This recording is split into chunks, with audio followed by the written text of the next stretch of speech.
سردیوں کے موسم میں کیا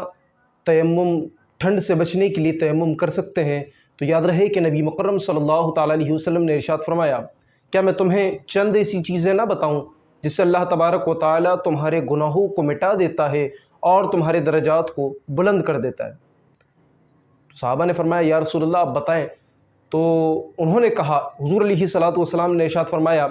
کہ ناپسندیدگی کے باوجود، ناگواری کے باوجود کامل طریقے سے وضو کرنا یہ تمہارے گناہوں کو بھی مٹاتا ہے اور تمہارے درجات کو بھی بلند کر دیتا ہے۔ اب رہی بات سردیوں کے موسم میں وضو کرنے کی، کیا وضو کو چھوڑ کر تیمم کیا جا سکتا ہے؟ تو ایک بات ذہن نشین کر لیں کہ پہلے تو وضو ہی کیا جائے گا،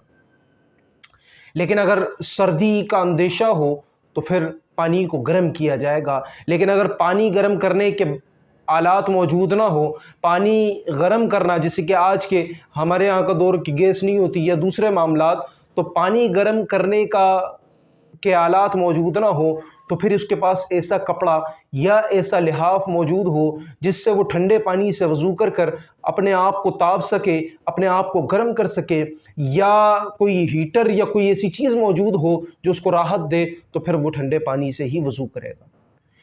لیکن اگر اب ایسا مریض ہے جس کے مرض بڑھ جانے کا اندیشہ ہے تو یاد رہے پہلے تو وہ بھی وضو ہی کرے گا۔ لیکن اگر یہ وہم ہو، یہ گمان ہو کہ میں نے اگر وضو کیا تو میرا مرض بڑھ جائے گا، یا کسی اسپیشلسٹ یا ڈاکٹر یا کسی نے منع کیا ہو کہ اگر تم نے ٹھنڈے پانی سے وضو کیا تو تمہارے لیے یہ نقصان کا باعث ہے، تمہارے مرض کو بڑھ جانے کا اندیشہ ہے، تمہارے مرض خراب ہو جانے کا اندیشہ ہے، تمہارا زخم خراب ہو جانے کا اندیشہ ہے، تو اس صورت میں وہ شخص تیمم کر سکتا ہے۔ یاد رہے کسی تجربہ کار آدمی نے اس کو کہا ہو کہ تم وضو نہیں کرنا، تم تیمم کرنا، اگر تم نے وضو کیا ٹھنڈے پانی سے تو تمہارا مرض خراب ہو سکتا ہے، تو اس صورت میں وہ شخص تیمم کر سکتا ہے۔ اور ایک بات آخر میں اور یہ کہ